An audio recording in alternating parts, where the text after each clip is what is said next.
당신이라면 평생을 약속한 결혼을 단 며칠 앞두고 상대 집안의 비밀이 한 겹씩 벗겨지는 소리를 들었을 때 믿음을 지키시겠습니까? 아니면 진실을 붙잡으시겠습니까? 꿈속에서 당신을 붙들고 우는 사람들이 사실은 가지 말라는 신호였다며? 이 이야기는 실제 사건에서 영감을 받아 재구성각색된 이야기입니다. 모든 인물과 장소, 세부 설정은 상상과 해석을 통해 허구화되었습니다. 시청자분들의 분별력을 부탁드립니다. 구독과 좋아요 부탁드립니다. 그럼 이야기를 시작합니다. 1장. 웨딩벨을 막은 종이 한 장. 2003년 초여름 대전역에서 남쪽으로 조금 더 내려간 오래된 동네. 30을 앞둔 한서영은 결혼을 2달 앞두고 있었다. 약혼자 문도윤은 국시를 준비하는 전문직 수련생, 말수가 적고 섬세했다. 서영의 어머니 이정화는 시장에서 작은 분식집을 운영하며 딸의 혼수와 예단을 야금야금 모아왔다. 주일이면 모녀는 교회 본당에 나란히 앉아 견고한 반석을 노래했다. 겉보기엔 모든 게 평탄했다. 문제는 서영의 꿈이었다. 7해 전 낚시를 가다 사고로 세상을 떠난 아버지와 남동생이 밤마다 나타났다. 그들은 말이 없었다. 다만 날짜가 적힌 종이를 그녀의 손에 억지로 쥐어주곤 바짓가랑이를 붙잡고 흐느꼈다. 몸이 납덩이처럼 무거워지는 느낌과 함께 서영은 숨을 몰아쉬며 깨곤 했다. 일주일 사이에 체중이 6kg나 빠졌다. 주변 사람들은 결혼 앞두고 다이어트 잘 된다며 웃었지만 그녀는 웃을 수가 없었다. 결국 서영은 어머니에게 꿈 얘기를 털어놓았다. 교회 권사인 어머니는 처음엔 기도하자고 했지만 딸의 얼굴이 초췌해지는 걸 보고 마음이 급해졌다. 누군가 시장 아주머니가 저 골목 끝에 용한 보살이 있다고 속삭였고 어머니는 망설임 끝에 딸의 손을 잡았다. 교회 사람들에겐 비밀이야. 서로를 바라본 두 사람의 눈빛은 같은 곳을 향하고 있었다. 확인 그리고 결정. 문을 열자 은은한 향 냄새와 방울 소리가 섞여 나왔다. 보살은 그들을 보자마자 찡그리더니 눈을 감고 한동안 중얼거렸다. 아이고 산 사람이랑 같이 안 왔네. 서영의 종아리가 순간 굳어붙는 듯 했다. 그는 누구와 같이 온 걸까? 보살은 이름도 사정도 결혼 날짜도 묻지 않았다. 대신 먼저 질문을 던졌다. 그 집 무슨 일 숨겼지? 그 말 한마디가 서영의 들숨을 멈추게 했다. 2장. 금줄 너머의 경고. 보살은 방울을 크게 한번 울렸다. 낡은 목탁 소리와 섞여 작은 방이 흔들렸다. 하지마. 네가 제명에 못 살아? 서영은 자리에서 흠칫했다. 어머니의 손이 그녀의 무릎 위에서 떨렸다. 보살은 계속해서 말을 이었다. 그 집안 터에 피눈물이 말라붙었어. 너 가면 살을 맞고 떨어지면 화를 입지. 말끝마다 살과 화가 교차했다. 뜻을 알 듯 말 듯한 언어가 서영의 귀끝을 긁었다. 서영이 입을 때려 하자 보살은 손사래를 치며 말하지 마라 했다. 내가 묻지. 돌아가신 분 둘이 보인다. 한 분은 가장, 한 분은 어린 남자아이. 서영의 폐 속 깊은 곳이 움츠러들었다. 보살은 서영의 다리 쪽에 소금을 흩뿌리곤 부채로 얼굴을 가렸다. 내 다리를 붙잡은 손이 많아? 네가 가면 한 명이 더 묶여. 보살은 마지막으로 한마디를 더했다. 그 집은 말을 안 해. 피는 피고 실은 실이야. 실로 묶인 자들마다 살이 따라다녀. 이상했다. 서영은 문득 꿈속에서 아버지와 동생이 쥐어주던 날짜 종이를 떠올렸다. 거기엔 십자가 모양의 작은 낙서가 함께 그려져 있었다. 종이를 겨우 떠올리는 순간 보살은 오늘 밤 집에 가면 그 날짜를 다시 볼 거야 라고 말했다. 재물을 올리기보다 먼저 정리할 것을 정리해. 점집을 나오며 서영은 귀에 남은 단어들을 주워 담듯 되뇌었다. 피실살 날짜. 그 집. 어머니는 돌아오는 길 내내 침묵했지만 버스에서 내릴 즈음 조심스럽게 말했다. 도윤이한테 뭐라도 물어봐야 하지 않겠니? 서영은 고개를 끄덕였지만 막상 전화를 걸어서는 밑도 끝도 없는 안부만 묻다 끊었다. 전화 끝의 공기 거기엔 작은 흔들림이 있었다.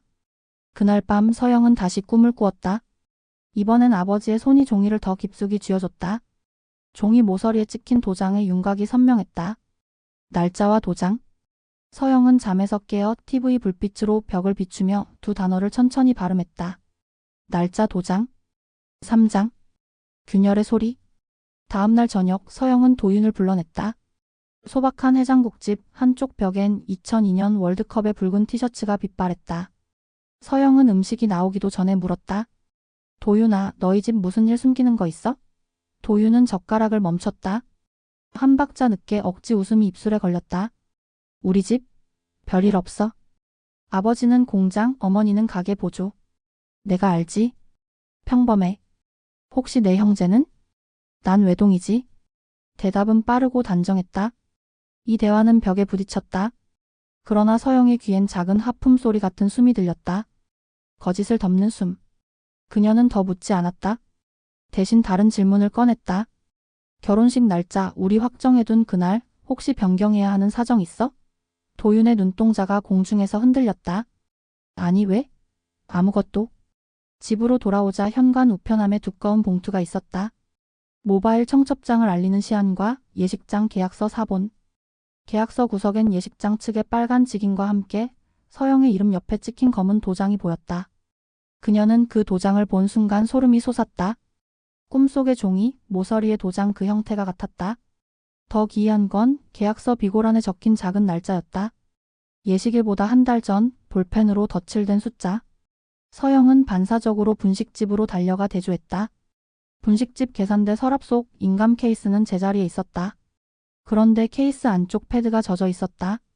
누군가 최근에 꺼내 찍었다는 뜻이었다. 그날 밤 서영은 결정했다. 교회에도 점집에도 가기로. 서로 다른 둘의 말이 겹치는 지점을 찾기 위해서. 사장. 두 목소리 하나의 방향. 교회 목사 최영호는 조용히 이야기를 들었다. 그는 서영의 손을 감싸주며 말했다.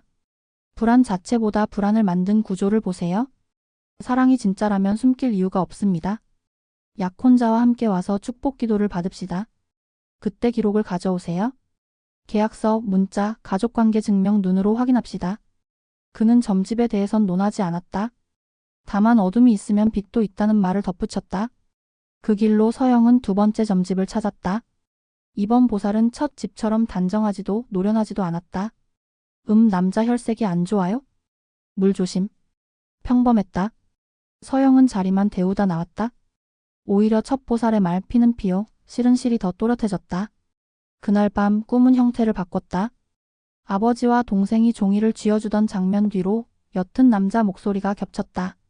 참고인 조사 알리바이 낯선 단어들이 물속에서 부상하듯 떠올랐다. 그리고 마지막에 뚝 전화가 끊기는 소리. 서영은 새벽녘 어둠 속에서 휴대폰 불빛을 켰다. 검색에 손이 갔다. 참고인 알리바이 처벌. 그 순간 화면에 짧은 문장들이 쏟아졌다. 증거인멸 위계 공무집행방해 가능 가담시 공범 의율. 소름이 서영의 팔을 타고 어깨로 목덜미로 올라갔다. 다음 날 서영은 법률 상담을 예약했다. 변호사는 서류를 후고는 고개를 갸웃했다. 초범이 특수폭행으로 15년형. 형량이 비정상입니다. 죄명이 다를 가능성이 큽니다. 그리고 약혼자 분이 외동이라는 진술 가계도부터 다시 보시죠. 변호사는 가족관계 증명서 발급 방법을 알려줬다. 약혼자 동의 없이도 상대 측 가족관계는 못 되지만 예식 계약 서류에 이런 도장 흔적이 있으면 누가 대리 제출했는지 조사가 가능해요. 그날 오후 서영은 도윤에게 정면으로 말했다. 가족관계 증명서 떼와줘. 오늘? 도윤의 입술이 말라붙었다. 왜? 확인하려고. 이 단어는 칼날이었다. 5장. 덮개가 젖는 소리. 사흘 뒤 도윤이 가져온 것은 자필로 쓴 사유서와 가족관계 증명서였다. 사유서엔 개인정보라 조심스럽다는 말이 여러 번 반복돼 있었고 증명서엔 형제란이 비어 있었다. 서영은 고개를 갸웃했다. 형제가 없다는 뜻이겠지. 그런데 증명서 뒷면 구석에 얇은 스티커 조각이 붙어 있었다. 떼어보니 가려져 있던 남동생 동거인 등록 이력 항목이 드러났다. 눈이 번쩍 뜨였다. 외동이란 말은 거짓이었다. 더구나 동거인 이력의 기간은 4년 전 사건과 겹쳤다. 서영은 변호사에게 달려갔다. 변호사는 판결 요지 검색을 도왔다. 이름은 문승재 도윤의 남동생.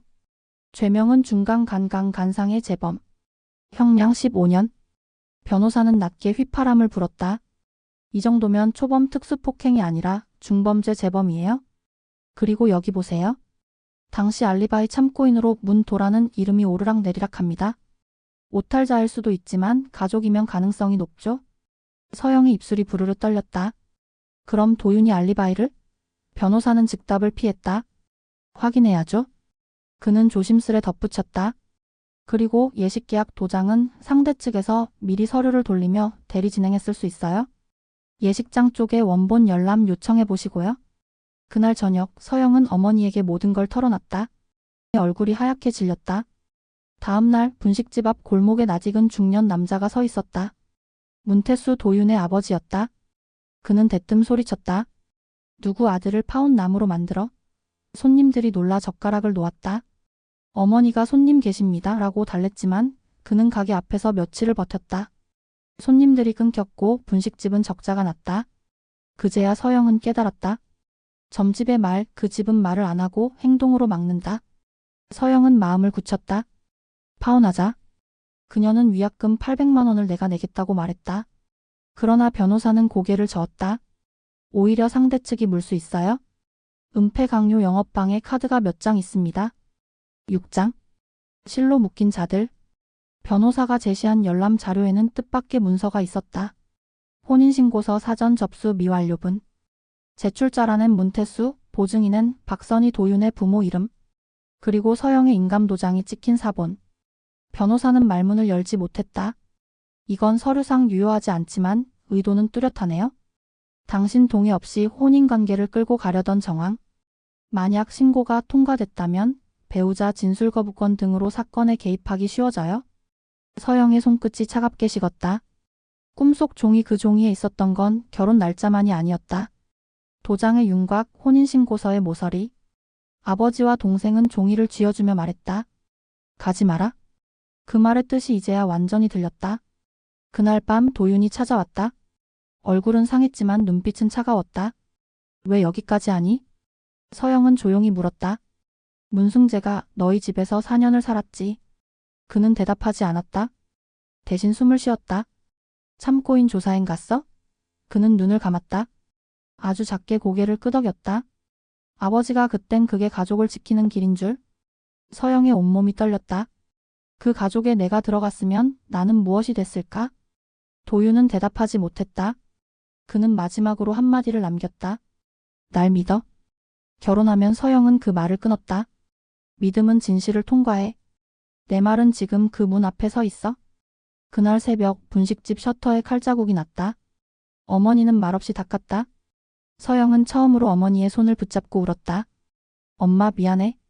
어머니는 고개를 저었다. 미안해할 사람은 우리가 아니야. 7장. 무너지고 서다. 서영은 파혼 통보서를 정식으로 보냈다. 이유는 중대한 사실 은폐와 압박, 예식 진행의 무단대리, 가게 영업방해.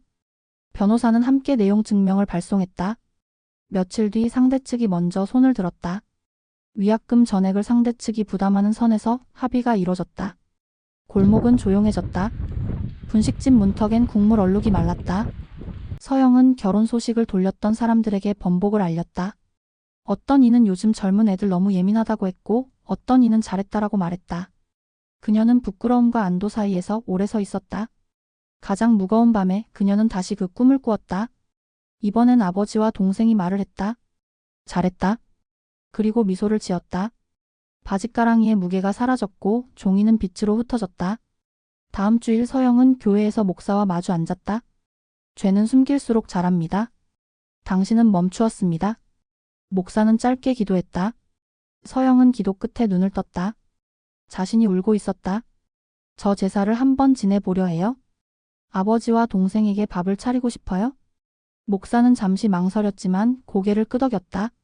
형식보다 마음입니다. 감사를 올리세요.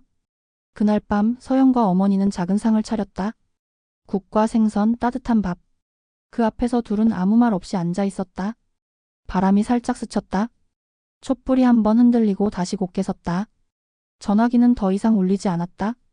막혔던 숨이 길게 빠져나갔다. 서영은 느꼈다. 이것이 끝이 아니라 시작임을. 8장. 문턱을 넘는 사람. 한 달 뒤 서영은 퇴사를 결심했다. 어머니와 여행을 가기 위해서였다. 원래라면 위약금 800만 원을 내고 아마도 적금 통장을 털어야 했을 것이다. 그러나 세이브된 돈은 발목을 쥐던 돌을 하나 드러내듯 마음을 가볍게 했다. 두 사람은 남쪽 바다로 향했다. 파도 소리 사이로 어머니는 이제 다 끝났다고 말했다. 서영은 고개를 저었다. 이제 시작해요? 바닷가 카페에서 서영은 혼자 앉아 작은 편지를 썼다. 수신이는 자신이었다. 나는 나를 지켰다. 믿음은 진실을 통과했다. 사랑은 누군가의 은폐 위에 세워지지 않는다. 나는 다시 사랑할 수 있다. 편지를 접어 지갑에 넣었다. 그날 밤 서영은 꿈을 꾸지 않았다. 어둠은 그저 어둠이었고 잠은 그저 잠이었다. 아침에 일어나 창문을 열자 바닷바람이 상 안에 촌농 냄새를 다 씻어갔다. 그녀는 마지막으로 휴대폰을 켰다. 차단 목록은 길었다. 손끝이 스크롤을 멈추고 한 번에 삭제했다. 빈 화면이 맑았다. 돌아오는 기차 안 어머니가 졸았다. 서영은 어머니의 머리가 어깨에 기대는 무게를 느꼈다. 따뜻했다. 그녀는 창밖으로 스치는 전봇대의 실선을 바라보다가 문득 미소 지었다. 피는 피 실은 실 누군가의 말을 떠올리되 이제는 다른 의미로 바꾸었다. 피는 관계 실은 연결. 그리고 나는 끊을 수 있다. 기차가 대전에 들어설 즈음 서영은 마지막으로 속삭였다. 아버지 동생아 나 잘 살게. 대답은 없었다. 그 침묵이 더할 나위 없이 선명했다. 여러분이라면 한 달 앞의 결혼과 오늘의 진실이 서로 다른 방향을 가리킬 때 어떤 선택을 하셨겠습니까? 이 이야기가 마음에 남았다면 다음 밤에도 찾아와 주세요. 구독과 좋아요, 그리고 댓글로 당신의 선택을 들려주세요. 감사합니다.